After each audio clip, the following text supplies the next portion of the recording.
সাগরের মধ্যে সিগন্যাল দেয়, 1 নম্বর সিগন্যাল উঠেছে, 2 নম্বর সিগন্যাল উঠেছে, 3 নম্বর সিগন্যাল উঠেছে, সতর্ক হয়ে যাও। 4 নম্বর হয়েছে, সতর্ক হয়ে যাও। 5 নম্বর সিগন্যাল হয়েছে, আশ্রয় কেন্দ্রে চলে যাও, ঘরে আর থাকা যাবে না। 5 নম্বর সিগন্যাল হয়েছে, আশ্রয় কেন্দ্রে চলে যাও, ঘরের মধ্যে আর থাকা যাবে না। 7 নম্বর যখন সিগন্যাল হয়েছে, সম্পূর্ণভাবে তোমরা ঘূর্ণিঝড়ের জন্য প্রস্তুতি নাও। আল্লাহ তাআলা আমাদেরকে 1 বছরে কতটা সিগন্যাল দেয়, আমরা কতটা মানি? আল্লাহ আমাদেরকে কতটা সিগন্যাল দেয়। আল্লাহ এক সময় করোনা দিয়ে আমাদেরকে সিগন্যাল দিয়েছে, বান্দা তোমরা তওবা করে ইস্তেগফার করো, মসজিদে ফিরে আসো। আবার আল্লাহ তাআলা আমাদেরকে ঘূর্ণিঝড় দিয়ে সিগন্যাল দিয়েছে, বান্দা তোমরা মসজিদে ফিরে আসো। আবার আল্লাহ তাআলা আমাদেরকে মহামারী দিয়ে সিগন্যাল দিয়েছে, বান্দা তোমরা মসজিদে ফিরে আসো। তারপরেও আমরা মসজিদে আসি না। মসজিদ মনে হয় আমাদের জন্য বিষ। মসজিদ আমাদের জন্য কি বিষ, এতই বিষ যে বিষের গন্ধ পর্যন্ত সহ্য করতে পারি না। এই জন্য মসজিদের দ্বারা কাছেও আসি না।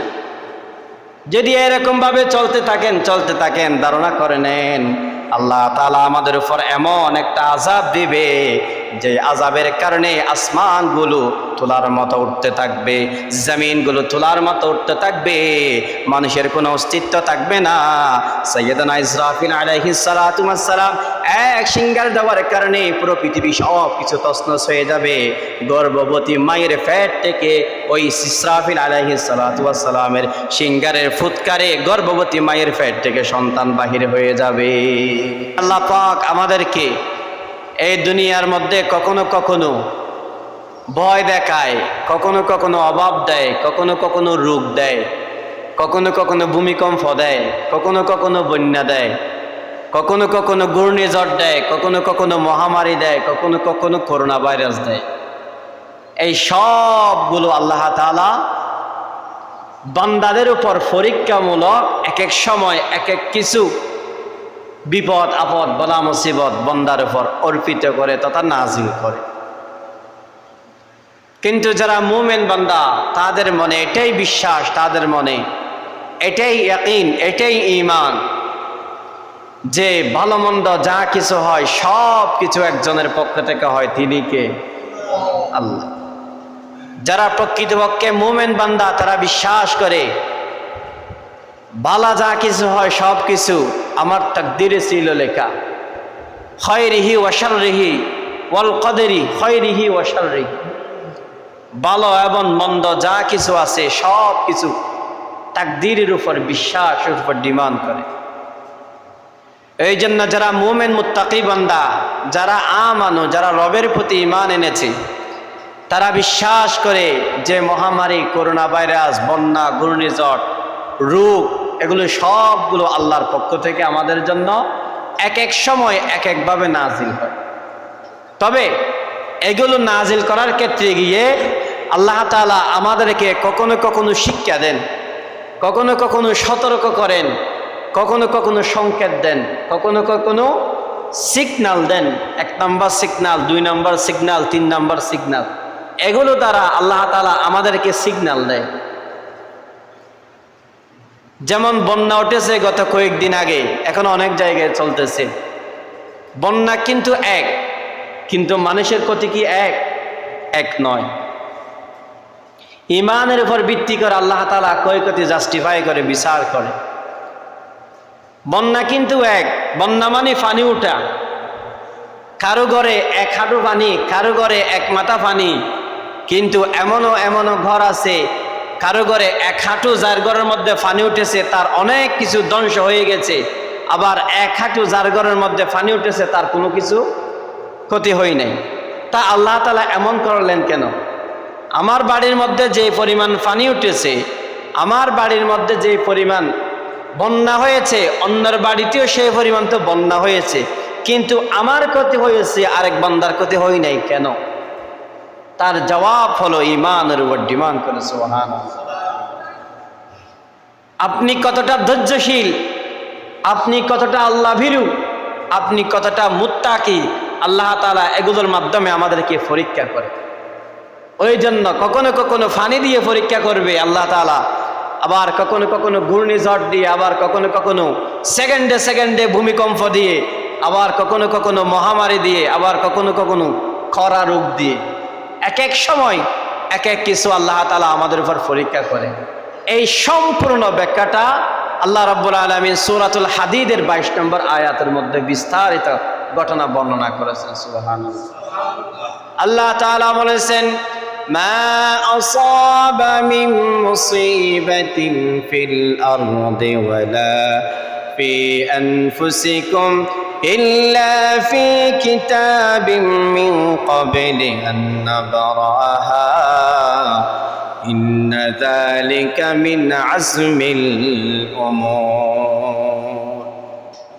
মা আসাবা মিন মুসিবাতিন ফিল আরদ, আল্লাহ রাব্বুল আলামিন এই জমিনে ওয়ালা ফি আনফুসিকুম অথবা নিজের ব্যক্তিগত উপর যতই কিছু বিপদ আপদ দেয়, ইল্লা ফি কিতাবিম মিন ক্বাবলি আন নাবরাহা, সব কিছু আমাদের সৃষ্টির আগে আল্লাহ তাআলা সেই লৌহে মাহফুজের মধ্যে তথা কোরআনের মধ্যে তথা তাকদীরের মধ্যে সব কিছু আল্লাহ তাআলা আমাদের জন্য লিপিবদ্ধ করে রেখেছেন। সুবহানাল্লাহ। এই যে মানুষের রোগ হয়, আবার বন্যা হয়, প্রতি বছর বন্যা হয়, মানুষ আশঙ্কা করে আগামী বছর বন্যা, গত বছর বন্যা উঠেছে, হয়তো এই বছরে বন্যা উঠবে, কিন্তু এই বছর বন্যা ওঠে নাই, দেখা যাচ্ছে 2 বছর পর আবার বন্যা উঠেছে। তাহলে মানুষের চিন্তা ভাবনা ভুল হতে পারে, আল্লাহর চিন্তা ভাবনা কখনো ভুল। আমার এবং আপনার তাকদীরে যা কিছু আছে সব কিছু ঘটবেই ঘটবে। ইল্লা ফি কিতাবিম মিন ক্বাবলি আন নাবরাহা, আল্লাহ বলেছেন তোমাদেরকে সৃষ্টি করার আগে, তোমাদেরকে দুনিয়াতে নাজিল করার আগে, তোমাদেরকে বানানোর আগে তোমাদের তাকদীর লিখে রেখেছি আমি। তোমরা কোথায় যাবে, কি করবে, তোমাদের উপর কত গজব আসবে, এই বছর তোমাদের কত রোগ হবে, তোমাদের সন্তানের উপর কত রোগ হবে, তোমাদের নাতিদের উপর, তোমাদের ফুতিদের উপর কত রোগ হবে, তোমার উপর কত তুফান যাবে, সব কিছু ইল্লা ফি কিতাবিম মিন ক্বাবলি আন নাবরাহা এই আয়াতের মধ্যে ব্যাখ্যা করে দিয়েছেন। সুবহানাল্লাহ।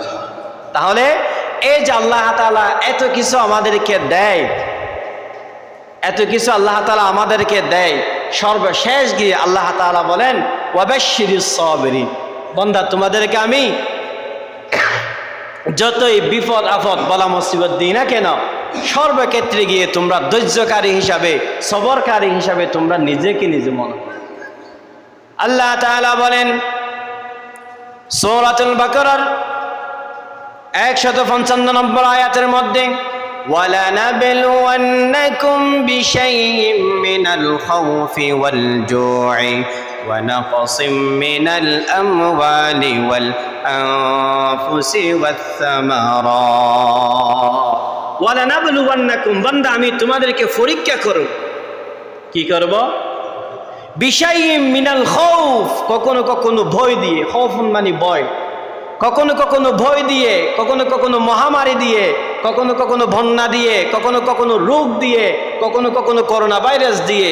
মিনাল খাউফ ওয়াল জু' ওয়া নাকসিম মিনাল আমওয়াল ওয়াল আনফুসি ওয়াস সামারাত, কখনো কখনো নিজের কাছ থেকে আপন সন্তান কেড়ে নিয়ে, কখনো কখনো ক্ষেত ফসল ইত্যাদি সব কিছু ধ্বংস করে, কখনো কখনো ধানের সাজ ধ্বংস করে, কখনো কখনো ফলের সাজ ধ্বংস করে, কখনো কখনো আপনার নিজ আপন সন্তান ছেড়ে নিয়ে সব কিছু দিয়ে আমি আল্লাহ তোমাদেরকে পরীক্ষা করব। রাসূলুল্লাহ সাল্লাল্লাহু আলাইহি ওয়াসাল্লামকে আল্লাহ তাআলা জানিয়ে দিয়েছেন, ওগো হাবিব ওয়াবাশশিরিস সাবিরিন, আমি যখন আমার বান্দাদেরকে পরীক্ষা করব, কখনো কখনো সফল দিয়ে, কখনো কখনো বিফল দিয়ে, কখনো কখনো ভয় দিয়ে, কখনো কখনো কান্না দিয়ে, কখনো কখনো নিজের সন্তান কেড়ে নিয়ে, আবার কখনো কখনো ফসলাদি উৎপন্ন সব কিছু ধ্বংস করে আমি আল্লাহ যখন তোমাদেরকে পরীক্ষা করব, হাবিব তাদেরকে জানিয়ে দাও ওয়াবাশশিরিস সাবিরিন, তারা যেন ওই সময় সবরকারী হিসাবে ধৈর্য ধারণ করে। আর যারা সবরকারী হিসাবে ধৈর্য ধারণ করবে আমি আল্লাহ তাদের জন্য ঘোষণা দিচ্ছি, ইন্নাল্লাহা মা'আস সাবিরিন, যারা দুনিয়ার মধ্যে বিপদ আপদ বলা মুসিবতের সময় সবর করবে ওই ব্যক্তিদের উপর সাথে আমি আল্লাহ আছি। ওয়াবাশশিরিস ইন্নাল্লাহা মা'আস সাবিরিন, আমি আল্লাহ তাদের সাথে আছি। যারা বিপদ আপদ বলা মুসিবতের সময়, এই মহামারীর সময়, বন্যার সময় যারা আল্লাহর উপর ইয়াকিন করবে, যা কিছু হয় তাকদীরের উপর হয়, আমি আল্লাহর উপর বিশ্বাস করি, আল্লাহর উপর ধৈর্যশীল হিসাবে, বান্দা হিসাবে আমি আল্লাহর কাছে সব কিছু সঁপে দিয়েছি, এরকম যাদের চিন্তা ভাবনা, আল্লাহ তাআলা বলেন ইন্নাল্লাহা মা'আস সাবিরিন, ওই সমস্ত বান্দাদের সাথে আমি আছি। সুবহানাল্লাহ। আর যারা ওই সমস্ত বান্দাদের সাথে যায় রব্বুল আলামিন তাকে, তার কোনো চিন্তা আছে?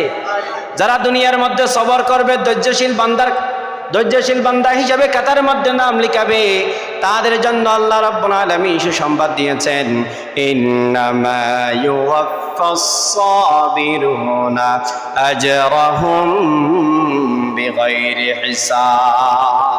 ইন্নামা ইউওয়াফাস সাবিরুন, আমি আল্লাহ ওই সমস্ত ধৈর্যশীলদেরকে পুরস্কার দেব বিগাইরি হিসাব, কোনো গণাগণি হবে না। সুবহানাল্লাহ।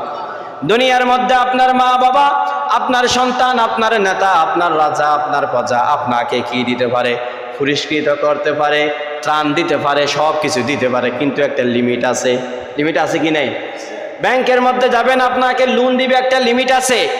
মা বাপ আপনাকে টাকা দিবে, একটা কি আছে? লিমিট আছে। নেতা আপনাকে ত্রাণ দিবে, একটা কি আছে? লিমিট আছে। নেতা আপনাকে পুরস্কৃত করবে, একটা কি আছে? লিমিট আছে। কিন্তু আল্লাহ তাআলা বলেন ইন্নামা ইউওয়াফাস সাবিরুনা আজরাহুম বিগাইরি হিসাব, এরকম যারা বন্যার সময়, করোনার সময়, মহামারীর সময়, ঘূর্ণিঝড়ের সময় ইত্যাদি ইত্যাদি ওই সমস্ত বিপদ আপদের মধ্যে যারা ধৈর্যশীল হবে, আমি আল্লাহ তাদেরকে কাল কিয়ামতের মাঠে পুরস্কৃত করব, যেই পুরস্কারের কোনো লিমিট নাই। সুবহানাল্লাহ। আল্লাহর পুরস্কারে যদি লিমিট না থাকে, তাহলে পুরস্কারটা কেমন হবে? ওই জন্য যদি বিপদ আপদ বলা মুসিবত আসে, সর্বপ্রথম আমাদেরকে 1 নম্বর একটা কাজ করতে হবে, সেটা কি? সবর, ধৈর্যশীল হতে হবে। কি হতে হবে? ধৈর্যশীল হতে হবে। আল্লাহ তাআলা আয়াতের মধ্যে বলেছেন ওয়াস্তাঈনু বিস-সাবরি ওয়াস-সালাহ, যাদের পর আমি আল্লাহ বিপদ আপদ বলা মুসিবত দিই, তোমরা 2 অবস্থায় কি করো? আমি আল্লাহর কাছে প্রার্থনা করো। 1 নম্বর ওয়াস্তাঈনু বিস-সাবরি, 1 নম্বর হয়তো ধৈর্যশীল হও, নতবা ওয়াস-সালাহ, নামাজের মধ্যে দাঁড়িয়ে যাও। সুবহানাল্লাহ। এখন আমাদের উপর বিপদ আপদ আসলে, বলা মুসিবত আসলে কোথায় যায়? সন্তানের যদি রোগ হয়, সোজা ডাক্তারের কাছে। কোথায়? যদি কেউ বানটুনা জাদুটুনা করে, কোথায় কোথায় যায়? সরাসরি কবিরাজের কাছে, বৈদ্যর কাছে। কিন্তু কোরআনের কাছে কেউ আসি না। কেউ কোরআনের কাছে আসি না। কোনো জায়গায় যদি অ্যাক্সিডেন্ট হয়, কোনো একটা কিছু হয়, সরাসরি ডাক্তারের কাছে চলে যায়। কোনো একটা বিপদ হলে অমুকের কাছে চলে যায়। দুনিয়াবি সুরতে আমরা ভালো বুঝি, কিন্তু আল্লাহ বিপদের সময় কি করতে বলেছে এটা আমরা বুঝতে চাই না। ওই জন্য আমাদেরকে বিপদ আপদ বলা মুসিবতের সময় ওয়াস্তাঈনু বিস-সাবরি ওয়াস-সালাহ, 2 জায়গায় 1 নম্বর হয়তো ধৈর্যশীল হতে হবে, আর না হয় নামাজের মধ্যে গিয়ে আল্লাহর কাছে কি করতে হবে? প্রার্থনা করতে হবে। এখন আমরা করি? এই যে গত কয়েকদিন আগে বন্যা হয়েছে, 2-3 দিন 4 দিন এখানে পানি ছিল, একটা মুসল্লিও আসে নাই। আমি আজান দিছি, আমি আবার একা নামাজও পড়েছি। এখন আল্লাহর কথার সাথে আমাদের কথার সাথে কতটুকু মিল? আল্লাহ বলেছে না, বান্দা আমি তোমাদেরকে বন্যা দিয়ে পরীক্ষা করব। ওই বন্যার সময় 1 হাঁটু পানি থাকলেও বান্দা তোমাদেরকে মসজিদে আসতে হবে। আর বন্যার সময় যখন পানি উঠেছে, আমরা সবাই দোকানে, আমরা সবাই বাজারে, আমরা সবাই ঘরে, কিন্তু ইমাম সাহেব এইদিকে আল্লাহর জন্য মসজিদে ডাকে, ইমাম সাহেব আজানও দেয়, আবার ইমাম সাহেব একামতও দেয়, আবার ইমাম সাহেব নামাজও পড়ে, মুসল্লিদের খবর নেই। অথচ আল্লাহ তাআলা বলেছেন ওয়াস্তাঈনু বিস-সাবরি ওয়াস-সালাহ, যখন তোমাদেরকে বন্যা দিব তখন তোমরা ঘন ঘন মসজিদে আসো। যখন তোমাদেরকে বন্যা দিব তখন তোমরা ঘন ঘন কোথায় আসো? মসজিদে আসো। এখন যখন বন্যা হয়েছে, আমরা তখন ঘন ঘন দোকানে, তখন ঘন ঘন বাজারে, তখন ঘন ঘন ঘরে। এখন আল্লাহর সাথে আমাদের কথার সাথে মিল আছে নাকি নাই? যদি না থাকে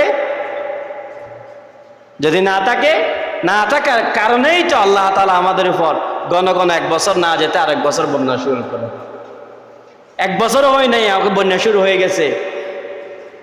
রজব মাসে না শাওয়াল মাসে 1 মাসেই 3 বার ভূমিকম্প হয়েছে।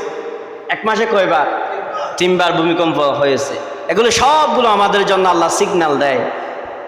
সাগরের মধ্যে সিগন্যাল দেয়, এক নম্বর সিগন্যাল উঠেছে, 2 নম্বর সিগন্যাল উঠেছে, 3 নম্বর সিগন্যাল উঠেছে, সতর্ক হয়ে যাও। 4 নম্বর হয়েছে, সতর্ক হয়ে যাও। 5 নম্বর সিগন্যাল হয়েছে, আশ্রয় কেন্দ্রে চলে যাও, ঘরে আর থাকা যাবে না। 5 নম্বর সিগন্যাল হয়েছে, আশ্রয় কেন্দ্রে চলে যাও, ঘরের মধ্যে আর থাকা যাবে না। 7 নম্বর যখন সিগন্যাল হয়েছে, সম্পূর্ণভাবে তোমরা ঘূর্ণিঝড়ের জন্য প্রস্তুতি নাও। আল্লাহ তাআলা আমাদেরকে 1 বছরে কতটা সিগন্যাল দেয়, আমরা কতটা মানি? আল্লাহ আমাদেরকে কতটা সিগন্যাল দেয়। আল্লাহ এক সময় করোনা দিয়ে আমাদেরকে সিগন্যাল দিয়েছে, বান্দা তোমরা তওবা করে ইস্তেগফার করো, মসজিদে ফিরে আসো। আবার আল্লাহ তাআলা আমাদেরকে ঘূর্ণিঝড় দিয়ে সিগন্যাল দিয়েছে, বান্দা তোমরা মসজিদে ফিরে আসো। আবার আল্লাহ তাআলা আমাদেরকে মহামারী দিয়ে সিগন্যাল দিয়েছে, বান্দা তোমরা মসজিদে ফিরে আসো। তারপরেও আমরা মসজিদে আসি না। মসজিদ মনে হয় আমাদের জন্য বিষ। মসজিদ আমাদের জন্য কি বিষ, এতই বিষ যে বিষের গন্ধ পর্যন্ত সহ্য করতে পারি না। এই জন্য মসজিদের দ্বারা কাছেও আসি না। যদি এরকম ভাবে চলতে থাকেন, ধারণা করে নেন আল্লাহ তাআলা আমাদের উপর এমন একটা আযাব দিবে যে আযাবের কারণে আসমানগুলো তুলার মতো উঠতে থাকবে, জমিনগুলো তুলার মতো উঠতে থাকবে, মানুষের কোনো অস্তিত্ব থাকবে না। সাইয়েদনা ইসরাফিল আলাইহিস সালাতু ওয়াস সালাম এক সিঙ্গার দেওয়ার কারণে পুরো পৃথিবী সব কিছু তছনছ হয়ে যাবে। গর্ভবতী মায়ের পেট থেকে ওই ইসরাফিল আলাইহিস সালাতু ওয়াস সালামের সিঙ্গারের ফুৎকারে গর্ভবতী মায়ের পেট থেকে সন্তান বাহির হয়ে যাবে। এমন আযাব দিবে আল্লাহ তাআলা আমাদেরকে। ওই জন্য আজকের শিক্ষা হলো 2টা। আজকে শিক্ষা হলো কয়টা? 2টা। 1 নম্বর হলো আল্লাহ তাআলা যতই বিপদ আপদ বলা মুসিবত দেখ না কেন, আমরা ধৈর্যশীল কি হব? বান্দা হব। সব কিছু আল্লাহর উপর সুপর্দস্ত করে দিব। সব কিছু আল্লাহর পক্ষ থেকে হয়। আমাদের তাকবীরে যা কিছু আছে সব কিছু আল্লাহর পক্ষ থেকে হয়, এটা মেনে নেব। আর যে বিপদ আপদ বলা মুসিবত আসে, ওইটার জন্য কোরআন কি বলে, হাদিস কি বলে, আল্লাহ কি করতে বলেছে বিপদের সময়, রাসূল কি করতে বলেছে বিপদের সময়, এই সবগুলো মোতাবেক আমরা চলবো। আল্লাহ তাআলা আমাদের সবাইকে আমল করার তৌফিক দান করেন।